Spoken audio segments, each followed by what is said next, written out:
ప్రభుత్వంలో ఈ రోజున ఒక రాజ్యాంగబద్ధ పదవిలో ఉంటాడు. రఘురామకృష్ణరాజు రోజు హిందువులకి అనుకూలంగా, హిందువులు అని అంటూ క్రిస్టియన్లకు వ్యతిరేకంగా ఆయన మాట్లాడుతున్నాడు అని అంటే ఎవరు మాట్లాడిస్తున్నారు అని అనుకోవాలి. తెలుగుదేశమే మాట్లాడిస్తుంది, చంద్రబాబు నాయుడు మాట్లాడిస్తున్నాడని అనుకునేదానికి వెళ్లేదానికి అవకాశం ఉంటది కదా.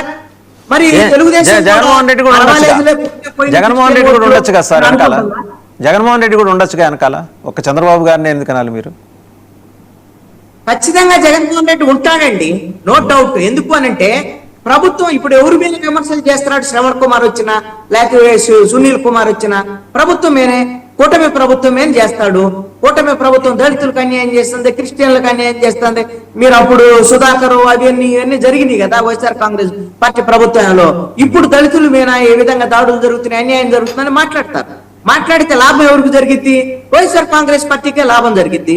వాళ్ళు పరోక్షంగా ఖచ్చితంగా ప్రోత్సహిస్తారు, నో డౌట్. అసలుకి వైఎస్ఆర్ కాంగ్రెస్ పార్టీ ఎందుకు ప్రోత్సహించదు? రాజకీయంగా ప్రోత్సహిస్తారు. ఇవన్నీ చూసుకోవాల్సినటువంటి వ్యవహారం ఎవరిది? ప్రభుత్వంలో ఉండేటువంటి తెలుగుదేశం పార్టీది, జనసేన పార్టీది.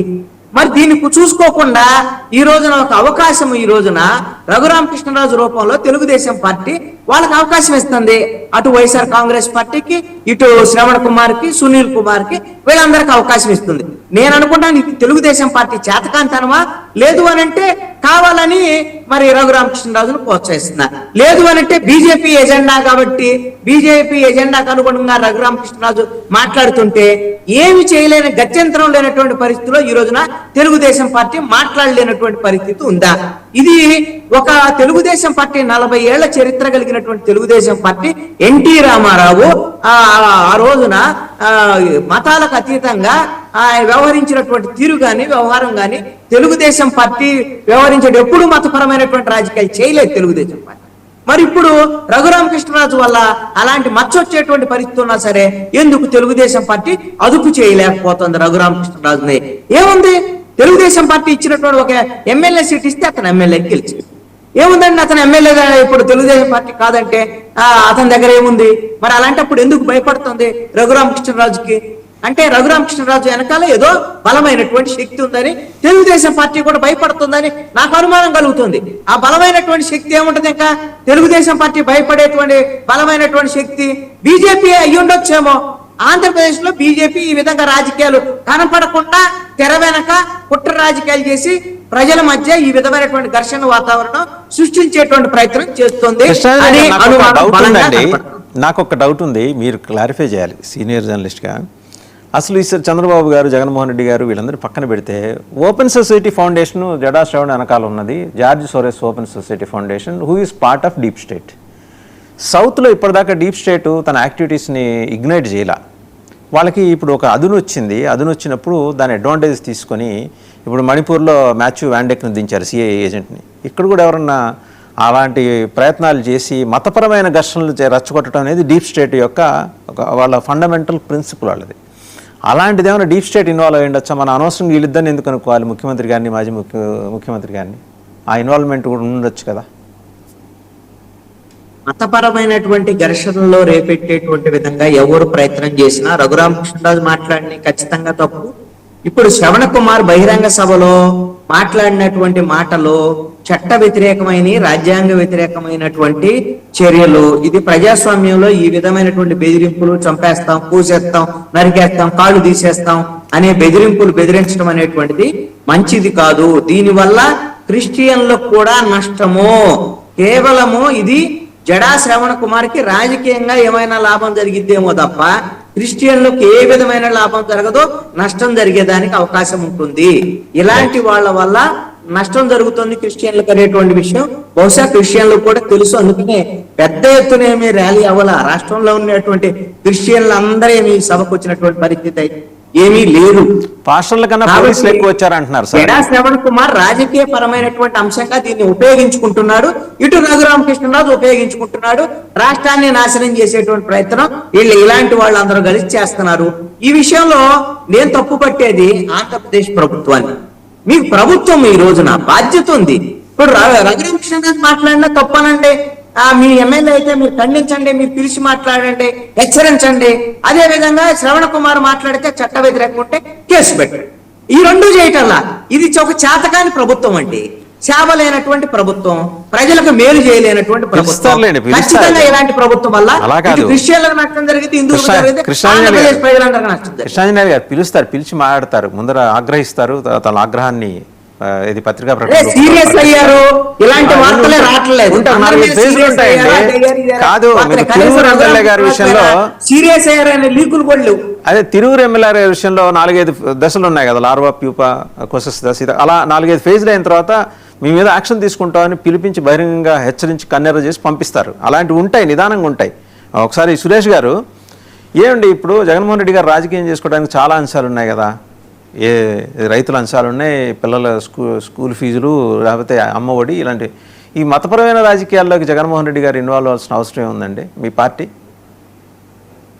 సార్, జగన్మోహన్ రెడ్డి గారికి 1% కూడా సంబంధం లేదు. ఈరోజు వీళ్ళు మాకు అన్యాయం జరుగుతుంది, మాకు ఇబ్బందులు కలుగుతున్నాయి, మాకు ఇచ్చిన మాటలు అమలు చేయట్లేదు, పైపెచ్చు మమ్మల్ని ఇలాంటి విద్వేషపూరితమైనటువంటి మాటలతో అవమానిస్తున్నారని వాళ్ళు సభ పెట్టుకున్నారు. కనుక జగన్మోహన్ రెడ్డి గారికి ఏంటి సంబంధం? సంబంధము చంద్రబాబు నాయుడు గారికి. ఏ రకంగా కూడా చెప్తాను, బాగా వినండి. మొన్న రఘురామకృష్ణరాజు గారి వ్యాఖ్యలు ఒక పక్క ఆల్రెడీ మనం చర్చించుకున్నాం. అదేవిధంగా 2 ఏళ్ళు అవుతుంటే చంద్రబాబు నాయుడు గారు వాళ్ళకి ఇచ్చినటువంటి హామీల గురించి కూడా మాట్లాడారు. ఎవరు దాన్ని చర్చించట్లా. 2 సంవత్సరాలు అవుతుంది. ఏం చెప్పారు? ఎస్సీ ఎస్టీలకి బ్యాక్లాగ్ పోస్టులు భర్తీ, ఈసారి మేనిఫెస్టో బ్యాక్లాగ్ పోస్టులు భర్తీ చేస్తానన్నారు, చేయలే. క్రిస్టియన్ మిషనరీస్ ని డెవలప్మెంట్ కి బోర్డు ఏర్పాటు చేస్తా అన్నారు సార్, చంద్రబాబు నాయుడు గారు చేయలే. చర్చిల నిర్మాణం పునరుద్ధరణకు ప్రభుత్వ ఆర్థిక సాయం ఒక్క చర్చికి లేదు. అదేవిధంగా జెరూసలేం వెళ్ళేటువంటి యాత్రికులకు ప్రభుత్వం ఆర్థిక సహాయం అందిస్తుంది, ఓట్లేయండి అని చంద్రబాబు నాయుడు గారు అన్నారు. శ్మశాన వాటికలకు ప్రతి నియోజకవర్గంలో స్థలాల కేటాయింపు ఇస్తామన్నారు సార్. ఇది ఇప్పుడు అసలైనటువంటి కారణం ఏంటంటే, ఇది ప్రభుత్వంలో ఓట్లు కావాలి, సప్లై నిధులను కూడా అభివృద్ధికి ఖర్చు చేస్తాను, వారి దళితుల అభివృద్ధికే. ఇప్పుడు ప్రధాన కారణం ఇది. 2 ఏళ్ళు అవుతోంది, నమ్మి చంద్రబాబు నాయుడు గారిని ఓట్లేసాం, కానీ చంద్రబాబు నాయుడు గారు దళితులకు, దళిత క్రైస్తవులకు చెప్పినటువంటి హామీలను అమలు చేయలేదు. ఇప్పుడు టైం కూడా అయిపోయింది, మళ్ళీ మాట్లాడదాం. అండ్ ఒకే ఒక అంశం ఇందాక పెద్దల ఆంజనేయులు గారు అన్నారు, అన్నిట్లో సీరియస్ అవుతారు. ఈ రోజు కూడా ఒక సీరియస్ అవ్వాల్సినటువంటి పరిస్థితి చంద్రబాబు నాయుడు గారికి వచ్చింది అనుకుంటున్నా. మా పక్క నియోజకవర్గంలో తెలుగుదేశం పార్టీ ఎమ్మెల్యే పులివర్తి నాని గారు మాజీ ఎమ్మెల్యే అయినటువంటి చెవిరెడ్డి భాస్కర్ రెడ్డి గారిని ఉద్దేశిస్తూ, సార్ చెప్పకూడదు కానీ ఇంకా ప్రజలకు తెలియాలి కాబట్టి లంజా కొడుకు, వాడికి నరకం చూపిస్తాను, మాట్లాడకండి అవి, ఇలాంటి మాటలు మాట్లాడచ్చా సార్? సార్ ఆయన మాట్లాడుతున్నారు, మాట్లాడమాకండి sir. Kindly conclude, Vijay Kiran garu quick గా కంక్లూడ్ చేయండి. రకమైనటువంటి మాటలు సమాజంలో మంచిది కాదు, దీనికన్నా సీరియస్ అవ్వాలి చంద్రబాబు. విజయ్ కిరణ్ గారు కైండ్లీ కంక్లూడ్ అండి. సార్, ఆంధ్రప్రదేశ్ లో రఘురామకృష్ణరాజు గారైనా లేదా ఇంకోలైనా ఎవరైనా సరే, ఏ మతానికి సంబంధించిన వారి ఏ చర్చి కానీ లేదా గుడ్లు కానీ ఎవరు కూడా టచ్ చేసే పరిస్థితి ఆంధ్రప్రదేశ్లో చంద్రబాబు నాయుడు గారు ముఖ్యమంత్రిగా ఉండగా జరిగేటువంటి అవకాశమే లేదు. దళిత క్రైస్తవులకు ఉండేటువంటి హక్కులకు సంబంధించిలో వాళ్ళకి అండగా ఉండి తీరుతుంది ఈ ప్రభుత్వం. Point number 1. రెండోది, ఉమ్మడి ఆంధ్రప్రదేశ్లో అనేకమైన మత ఘర్షణలతో అనునిత్యం 100 మంది ముఖ్యమంత్రిని మార్చాలంటే వీళ్ళ అధినాయకుడి యొక్క నా తండ్రి గారు చేసినటువంటి రక్తపాతం పాత పరిస్థితులు అందరికీ తెలిసిందే.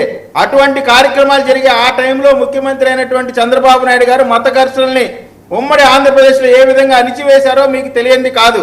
చరిత్ర అందరికీ వీళ్ళేదో కథలు చెప్తే అయిపోయేటువంటి పరిస్థితి కాదు. ఈ ఎంటైర్ ఎపిసోడ్కి జగన్మోహన్ రెడ్డి గారు పెట్టిన చిచ్చే కారణం. Point number 1. రెండోది, దళితులకు కానీ దళిత క్రైస్తవులకు కానీ వారి హక్కులకి ఎక్కడా కూడా భంగం కలిగేటువంటి పరిస్థితి చంద్రబాబు నాయుడు గారి నాయకత్వంలో నడుస్తున్నటువంటి ఈ ప్రభుత్వం అండగా ఉండి తీరుతుంది. వాళ్ళ హక్కులకి భంగం కలిగించిన వారిపైన ఎవరిపైన అయినా సరే చట్టపరంగా చర్యలు తీసుకొని తీరుతాం. ఇంకొకటి, మీరు రఘురామకృష్ణరాజు గారు ఏదో చర్చిలు పగలగొట్టారట, నేను అడుగుతా ఉన్నా, ఎన్ని చర్చిలు పగలగొట్టారో ఆయన చెప్పినాక చెప్పండి. అన్ని కూడా కథలు వండి వారుస్తా ఉన్నారు. హిందువులకి క్రైస్తవులకి దళిత క్రైస్తవుల మధ్య గొడవ పెట్టేటువంటి ప్రయత్నం చేస్తా ఉన్నారు. వీళ్ళ పప్పులు ఉడకవు. చెప్పారు ఏదో చాతకాని ప్రభుత్వం. సార్, చాతకాని ప్రభుత్వం ఏమి కాదు, ఖచ్చితంగా అన్ని చేసేటువంటి ప్రభుత్వం. వాళ్ళలాగా ఎమ్మెల్యేనో ఎంపీనో తప్పు చేస్తే తీసుకెళ్లి తీసి కొట్టేటువంటి ప్రభుత్వం అయితే కాదు. కిరణ్ గారు, 2 ఏళ్ళు అవుతుంది ఏదైనా నడిచేటువంటి చేయండి. ప్రభుత్వం ఈ అన్ని ప్రభుత్వం. చేస్తాం, వీళ్ళని పెట్టినటువంటి ఓకే అండి, అంశాలు థ్యాంక్ యూ విజయ్ కిరణ్ గారు, అబ్సల్యూట్ సురేష్ గారు, కృష్ణాంజనేయ గారు, thank you very much. So రాష్ట్రంలో ఇవాళ మతం కొత్తగా ప్రవేశించింది, మత రాజకీయం కొత్తగా ప్రవేశించింది. ఇప్పటివరకు కులాల కొట్లాటే అనుకుంటే దానికి వాల్యూ ఎడిషన్ ఇది. హిందువులకి క్రైస్తవులకి మధ్య ఆకివీడు రామాలయం నేపథ్యంలో ఒక వివాదం సృష్టించి మొత్తం డైవర్షన్ పాలిటిక్స్ని నడిపించడానికి మరి ఎవరెవరు ప్రయత్నిస్తున్నారో, తెర వెనుక ఎవరెవరు ఉన్నారో అర్థం కావట్లేదు. Raghurama aggressive comments and Jada Shravan అభ్యంతరకర వ్యాఖ్యలు, వీటన్నిటి మీద కూడా సమగ్రంగా ఒక దర్యాప్తు